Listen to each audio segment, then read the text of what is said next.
Hello everyone and welcome to be the achiever. हमारे पिछले दो वीडियोस में हमने देखा कि बीएससी एग्रीकल्चर क्या है, करियर ऑप्शन क्या है, एलिजिबिलिटी क्या है, इंस्टीट्यूशन और एग्जाम्स कौन कौन से हैं, उन एग्जाम्स का फॉर्मेट क्या है और उन एग्जाम्स के लिए आपकी एलिजिबिलिटी क्या होनी चाहिए। आज के वीडियो में हम देखेंगे कि उन एग्जाम्स को क्रैक करने के लिए आपका बुक रेफरेंस क्या होना चाहिए और आपकी स्ट्रेटेजी क्या होनी चाहिए हर एग्जाम के लिए। बट एक चीज मैं बता दूं कि आपका 12th का बोर्ड एग्जाम सितंबर के आसपास या फिर अभी काफी टाइम है, अभी कोई भी डिसीजन नहीं लिया गया बोर्ड एग्जाम्स के रिगार्डिंग। तो आपका मे बी 12th का board exams plus entrance exam, क्योंकि सभी इंस्टीट्यूशंस ने अपने फॉर्म्स और एग्जाम्स की डेट डिक्लेयर करनी शुरू कर दी है, नहीं भी की हैं तो उनके फॉर्म्स आ चुके हैं। तो सितंबर अक्टूबर तक आपके न्यू सेशन स्टार्ट हो जाएंगे। तो मे बी आपके एंट्रेंस एग्जाम और बोर्ड एग्जाम्स एक साथ पढ़े तो आपको पैरेलल प्रिपरेशन करनी पड़ेगी। अभी ये मत सोचिए कि आपका बोर्ड एग्जाम खत्म हो जाएगा उसके बाद आप प्रिपरेशन करोगे, नहीं, आपको अभी से अपनी प्रिपरेशन शुरू करनी पड़ेगी। उससे पहले अगर आपने पिछले दो वीडियोस नहीं देखे हैं तो मैं लिंक डिस्क्रिप्शन में दे दूंगा, आप वहां से जाकर चेक कर सकते हैं या आप हमारे चैनल पर भी ये वीडियोस देख सकते हैं। वीडियो शुरू करते हैं आज का, मगर उससे पहले चैनल को जरूर सब्सक्राइब करें और बेल आइकन को प्रेस करना ना भूलें ताकि अगले वीडियो की नोटिफिकेशन जल्दी से जल्दी आपके फोन पर पहुंच सके।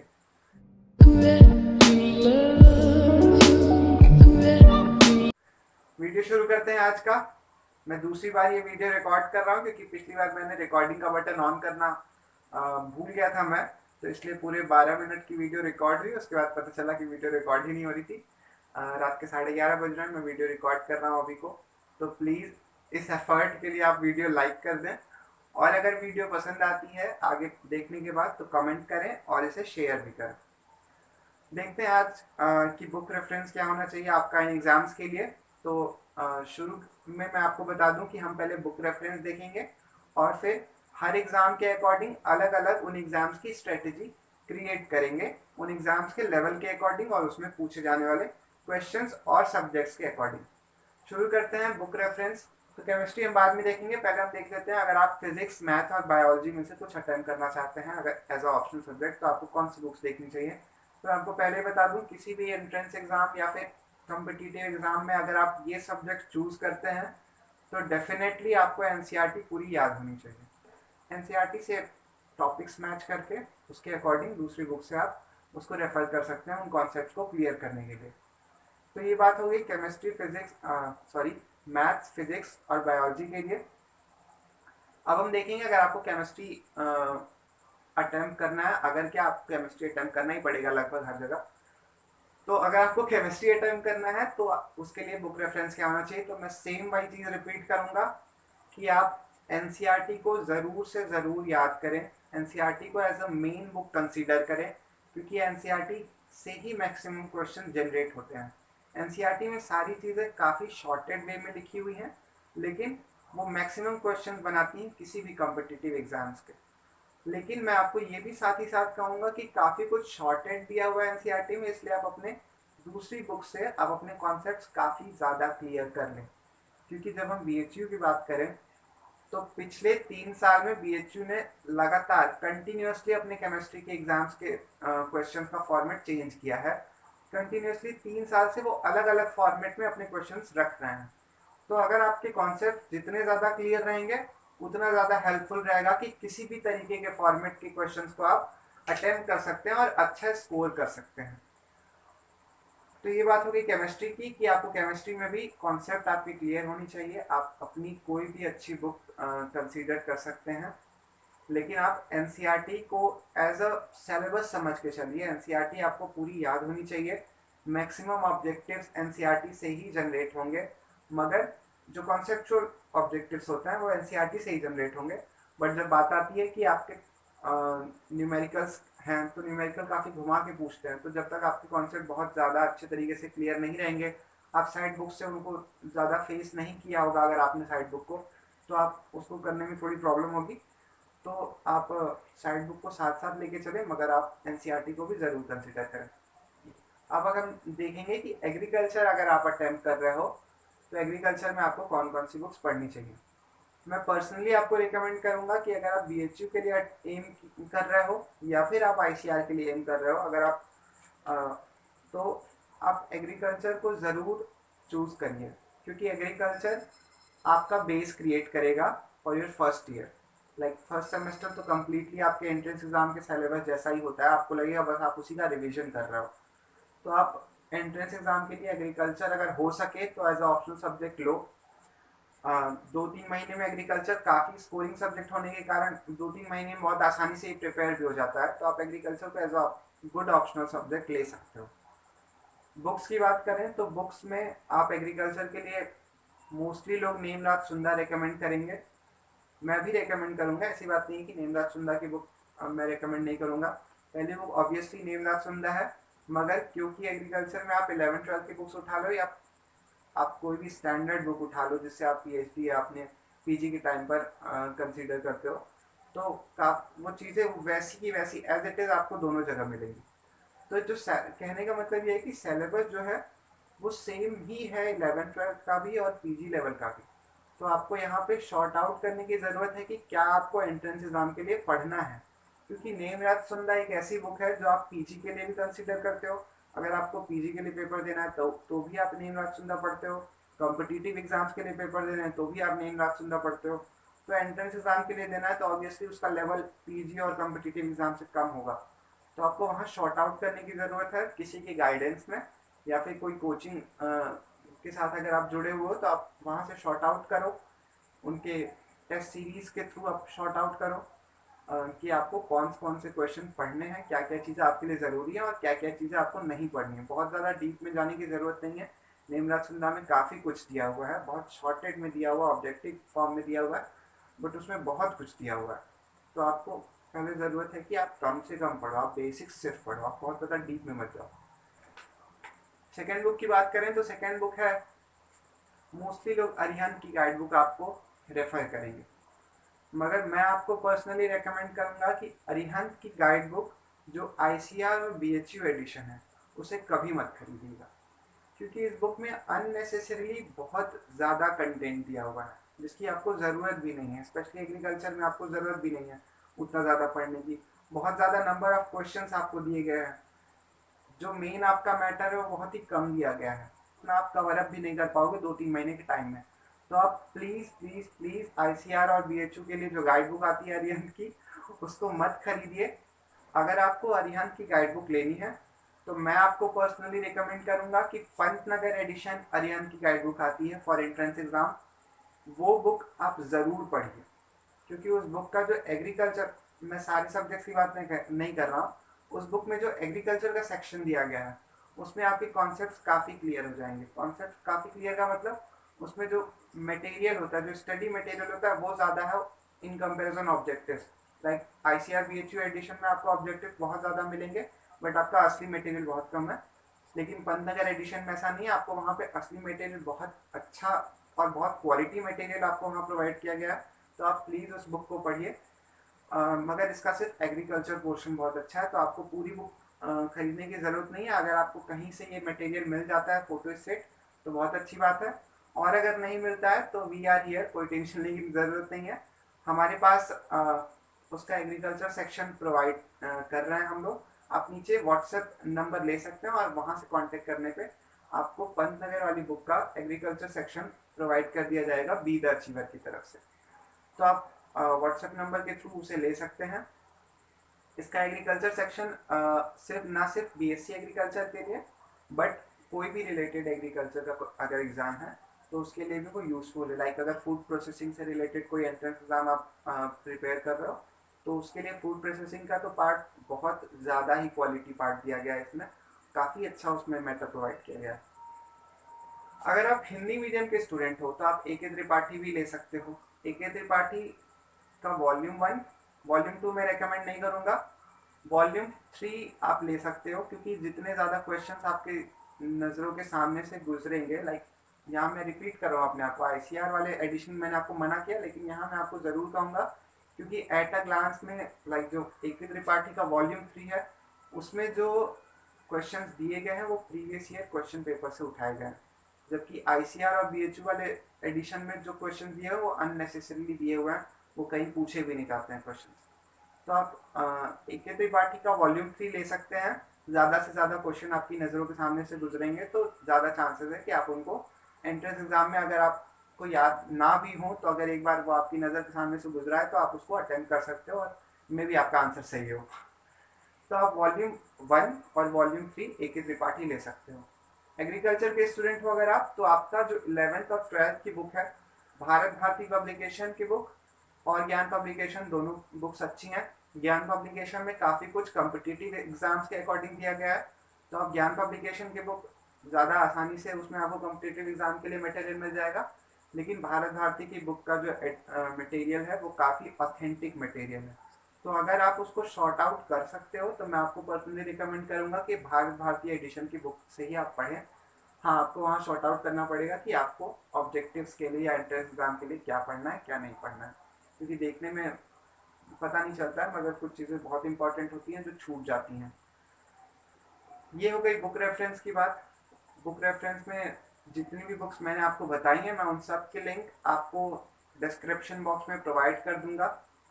अगर आप वाराणसी से बिलोंग करते हो तो आप हमारे व्हाट्सएप नंबर से कांटेक्ट करके ये बुक्स के लिए आप कह सकते हैं, हम आपको स्टोर्स भी प्रोवाइड कर देंगे, आप उन स्टोर से ये बुक्स ले सकते हैं।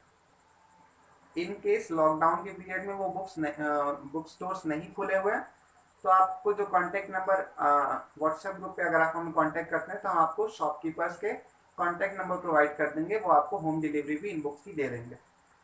आगे बढ़ते हैं और देखते हैं कि अगर आप बीएससी एग्रीकल्चर के लिए प्रिपेयर कर रहे हो तो आपकी स्ट्रेटेजी क्या होनी चाहिए। तो एक एक करके एग्जाम्स को हम देखेंगे। पहला एग्जाम है आईसीआर। आईसीआर में आप कोशिश करिए कि आप टेक्निकल सब्जेक्ट्स में ज़्यादा से ज़्यादा ना पढ़ें। कोशिश करिए आपके, अगर आप एग्रीकल्चर के स्टूडेंट हैं तो आप तो बिल्कुल ही मत जाइए फिजिक्स और मैथ्स की तरफ, क्योंकि उनका लेवल बहुत हाई होने वाला है। तो आप एग्रीकल्चर के स्टूडेंट हो या फिर आपने किसी आईआईटी या नीट की प्रिपरेशन नहीं की है, आप बहुत ज़्यादा ब्रिलियंट टाइप के स्टूडेंट नहीं हो, तो आप प्लीज़ मैथ्स और फिजिक्स की तरफ जाइए ही मत। आप कोशिश करिए कि आप नॉन टेक्निकल सब्जेक्ट्स में ज़्यादा रहो। जैसे आप ABC is the best combination जो आप अटेम्प्ट कर सकते हो। मेरे अकॉर्डिंग एग्रीकल्चर, बायो और केमिस्ट्री का कॉम्बिनेशन बेस्ट कॉम्बिनेशन है। ये आपको सारे एग्जाम्स के लिए हेल्पफुल रहेगा। ऐसा नहीं है कि आप सिर्फ आईसीआर के लिए वो हेल्पफुल मिल रहेगा या उनका लेवल सिर्फ आईसीआर के लिए यूजफुल रहेगा। लाइक अगर आप मैथ्स फिजिक्स में जाते हो तो वो आपको अदर एग्जाम्स के लिए आपको वो लेवल नहीं मिलेगा। अदर एग्जाम्स उतने हाई लेवल क्वेश्चंस नहीं देते हैं आपको। तो आप कोशिश करिए कि आप ABC ग्रुप को ही सेलेक्ट करें, ये बेस्ट कॉम्बिनेशन है मेरे अकॉर्डिंग, क्योंकि इसमें एग्रीकल्चर है जो आपको पूरी, अगर आपका एडमिशन होता है तो आपको सिर्फ एग्रीकल्चर, मतलब आगे एग्रीकल्चर ही पढ़ना है। बायो है, बायो भी आपको आगे बहुत हेल्पफुल रहेगा। प्लस अगर आप एग्रीकल्चर के स्टूडेंट हो तो आपने बॉटनी जूलॉजी भी पढ़ा हुआ है पहले से, तो आपको वहाँ हेल्पफुल रहेगा। और केमिस्ट्री तो सभी एग्जाम्स में कंपलसरी है, तो केमिस्ट्री पढ़ना ज़रूरी है। तो आपको ये कॉम्बिनेशन बेस्ट कॉम्बिनेशन रहेगा। मैं पर्सनली रिकमेंड करूँगा कि आप ABC कॉम्बिनेशन लें अगर आप एग्रीकल्चर के स्टूडेंट हैं, या फिर आप बहुत ब्रिलियंट स्टूडेंट नहीं हैं, आपने नीट या जेई की प्रिपरेशन नहीं की है, तो आप इस कॉम्बिनेशन के लिए जाएं। अदरवाइज अगर आपने आईआईटी या नीट की प्रिपरेशन की है मगर आप किसी कारण से वहाँ सक्सेसफुल नहीं हो पाए हो, तो आप मैथ, फिजिक्स और बायोलॉजी को सेलेक्ट कर सकते हो, वो आपके लिए बेस्ट ऑप्शन होगा। आगे बढ़ते हैं और देखते हैं अगर आप BHU का एग्ज़ाम देना चाहते हो तो आपको क्या स्ट्रेटेजी बनानी चाहिए। सबसे पहली बात, कोशिश करिए कि आप कंप्यूटर बेस्ड टेस्ट को एक्सेस कर पाओ। पेन और पेपर में प्रॉब्लम होती है कि अगर आप कोई भी एक ऑब्जेक्टिव फिल कर दिया आपने एक बार तो आप उसे चेंज नहीं कर सकते हो, OMR शीट में गलत होने के चांसेस बहुत ज़्यादा रहते हैं।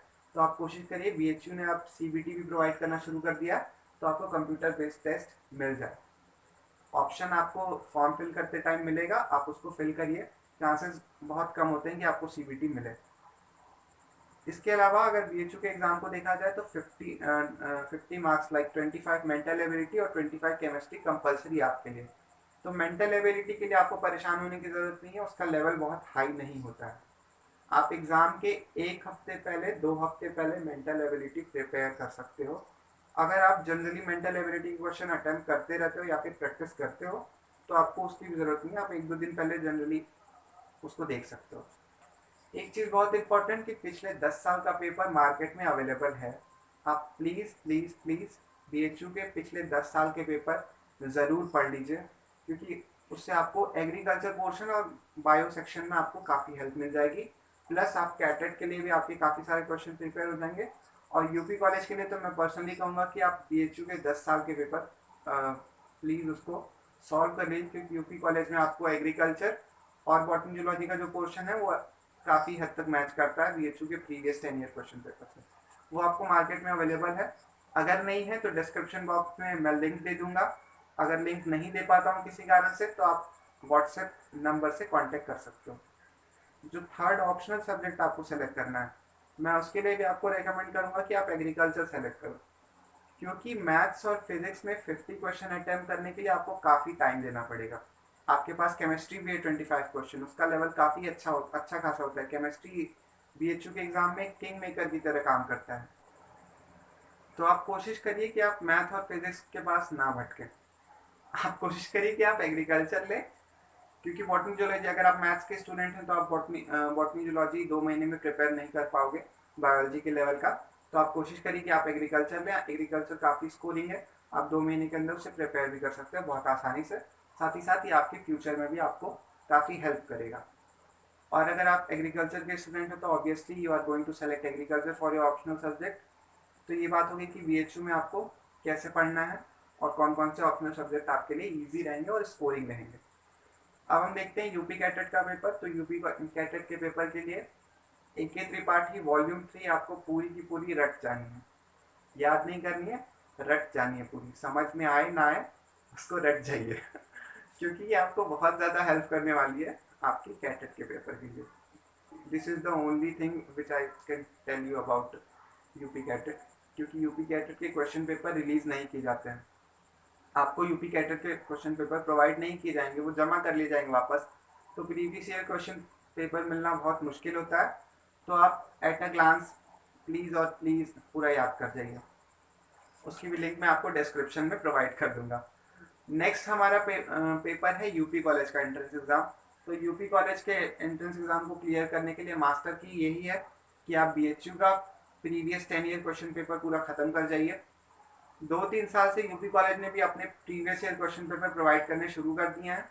तो आप उन क्वेश्चंस को भी उन क्वेश्चन पेपर्स को भी कंसीडर करिए।